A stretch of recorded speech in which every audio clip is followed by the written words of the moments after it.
Hi friends, welcome to my channel. ఈరోజు వీడియోలో మనం మాఘమాసం యొక్క విశిష్టత, పూజా విధానం గురించి తెలుసుకుందామండి. మాఘపు ఆదివారాలు ఈ మాఘమాసంలో ఎలా చేయాలో తెలుసుకుందామండి. అంతేకాకుండా ముఖ్యంగా మనం మాఘమాసంలో ఆరాధించాల్సిన దైవం ఎవరు, పూర్తి వివరాలతో ఇప్పుడు తెలుసుకుందాం. ముందుగా మాఘమాసం విశిష్టత గురించి తెలుసుకోవాలంటే సకల శుభాల మాసం ఈ మాఘమాసం. మగం అంటేనే యజ్ఞం అని అర్థం. అందుకే ఈ మాసంలో పండుగలు, శుభకార్యాల సందడి ఎక్కువగా ఉంటుంది. మాఘస్నానం మహాపుణ్యకరం.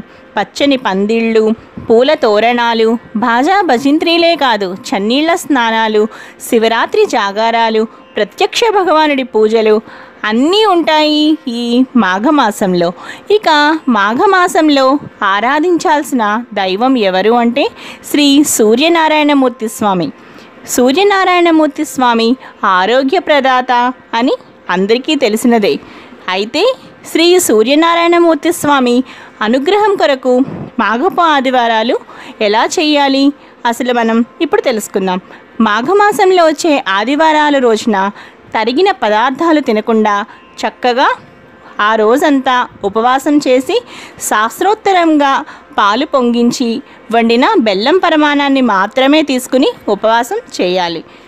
అంతేకాకుండా ఈ మాఘమాసంలో వచ్చే అత్యంత విశిష్టవంతమైన రోజు రథసప్తమి. ఆ రోజున మహిళలు నోములు పడుతూ ఉంటారు. ఎవరైనా నోములు పట్టాలనుకుంటే ఈ మాఘమాసంలో రథసప్తమి రోజున అక్షింతలు వేసుకోవచ్చు. ఆ రోజు నోము పట్టుకోవచ్చు అన్నమాట. ఈ విధంగా మనం మాఘమాసం గురించి చెప్పుకుంటూ ఉంటే మాఘమాసంలో సకల శుభాలు జరుగుతూ ఉంటాయి. గృహప్రవేశాలు, వివాహాలు తదితర పుణ్య కార్యక్రమాలు అన్నీ కూడా ఈ మాఘమాసంలో జరుపుతూ ఉంటారు.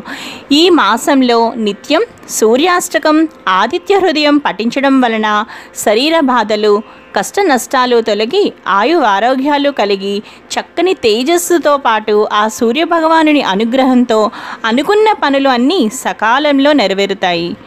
ఆ సూర్యభగవానుని అనుగ్రహం అందరి మీద ఉండాలని కోరుకుంటూ, అందరూ సుఖశాంతులతో ఆయు ఆరోగ్యాలతో వర్ధిల్లాలని కోరుకుంటూ ఈ వీడియోని ఎండ్ చేస్తున్నాను.